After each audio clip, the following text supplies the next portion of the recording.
जय श्रीकृष्ण. श्रीमद भागवत दशमस्कंद. विषय रासलीला प्रारंभ.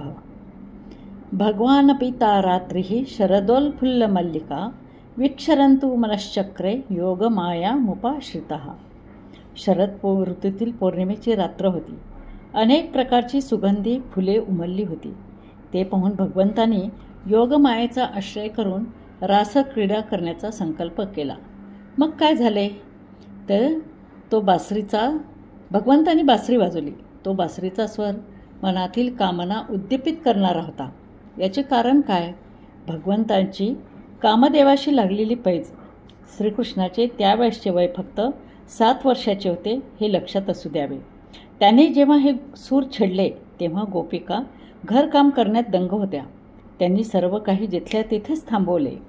बासरीच्या सुरामधून भगवंतांनी अशी आज्ञाच दिली होती की अशाल तशा बाहेर पडला तरच माझे दर्शन होईल, तुमची कामना पूर्ण होईल.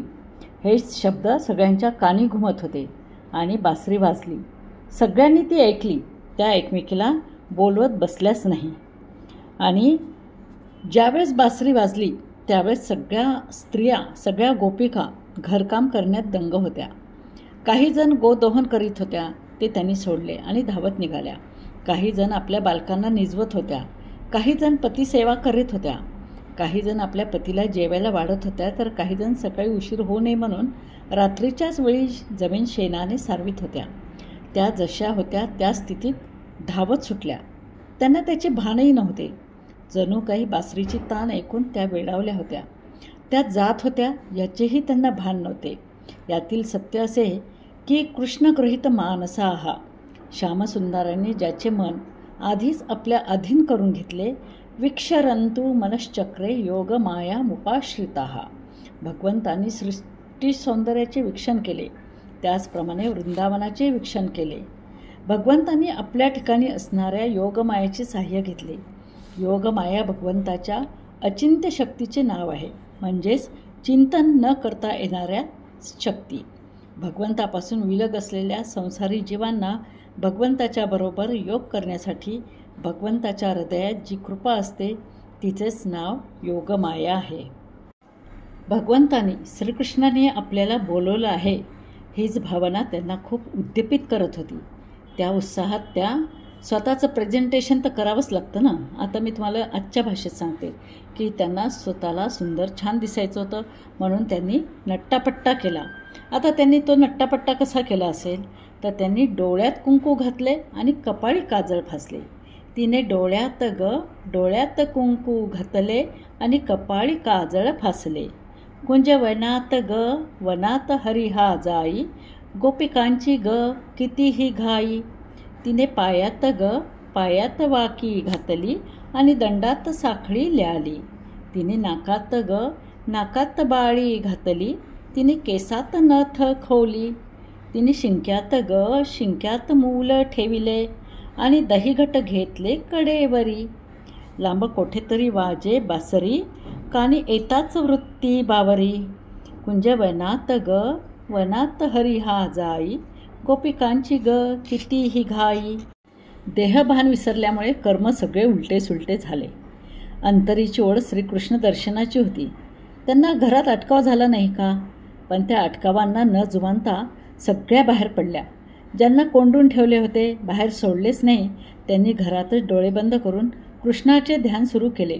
थोड्याच अवकाशात त्या पूर्ण समाधानी झाल्या. त्यांना दिव्य शरीर प्राप्त झाले. पार्थिव देहानेच भगवंताशी संबंध यायला हवा का? मुळीच नाही. कामाने गोपिकांनी भगवंताला जवळ केले. क्रोधाने हिरण्यकश्यपू भगवंताशी एकरूप झाला. भयाने कंसाला कृष्णाकडून मुक्ती मिळाली. स्नेहाने पांडव भवसागर तरले. नात्याच्या संबंधाने यादव उधरले.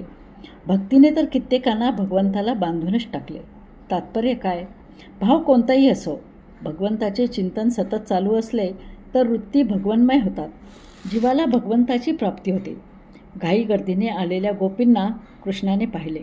थोडा थट्टेनेच कृष्ण म्हणाला, गोपींनो, अशा घाबऱ्या का आल्या? गोकुळात सारे ठीक आहे ना? बायकांनी रात्रीचे बाहेर पडावे का? आणि बासरी ऐकून का इथे आल्यात? भेदरलेल्या हरणीप्रमाणे दिसत आहात. वनाची शोभा पाहिलीत ना? माझे दर्शन झाले ना? मग आता घरी परता. आपापल्या पित्याची, पतीची, मुलांची सेवा करा, हाच तुमचा खरा धर्म आहे. हा शब्द ऐकल्याबरोबर गोपी एकदम उसळल्या आणि कृष्णाच्या अवतीभोवती बसून म्हणाल्या, अरे बाबा, संसाराचा आला वीट, म्हणून केली बहु आटापीट. अज्ञानाच्या भोवऱ्यात जीव माझा गोते खात, संदेहाची माझी होडी, नेल का पैलथडी. चित्ती वसो तुझे ध्यान, हरपो माझे देहभान. आले तुझ्याकडे पहा, तूच माझी माऊली. कृष्णा, वाजव तुझी मुरली. गोपिकांना प्रेमाची भरती आली होती. कृष्णा, आम्ही साध्या भोळ्या स्त्रिया, घरकामात आमचे चित्त लागणार नाही. सारखा तूच आमच्या नेत्रासमोर येतोस. तूच सर्वांचा आत्मा आहेस. तूच आमचा प्राण आहेस. जे तुला शरण येतात त्याचे दुःख तू निवारण करतोस. आम्ही घरादाराचा त्याग करून तुझ्या सेवेला आलो आहोत. तू आमच्यावर कृपा कर. आम्हाला परत पाठवू नकोस.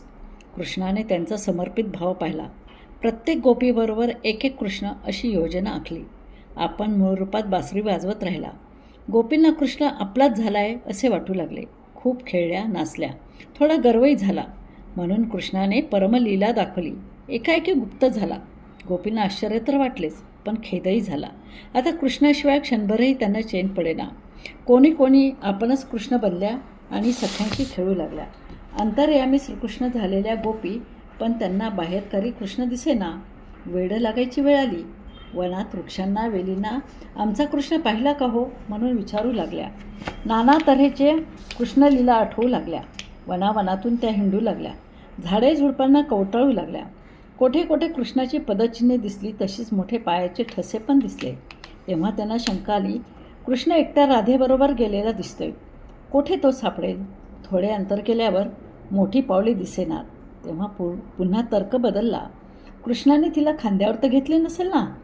इतक्यात एका वेलीपाशी फक्त कृष्णाच्या चवड्याच्याच खुणा दिसल्या.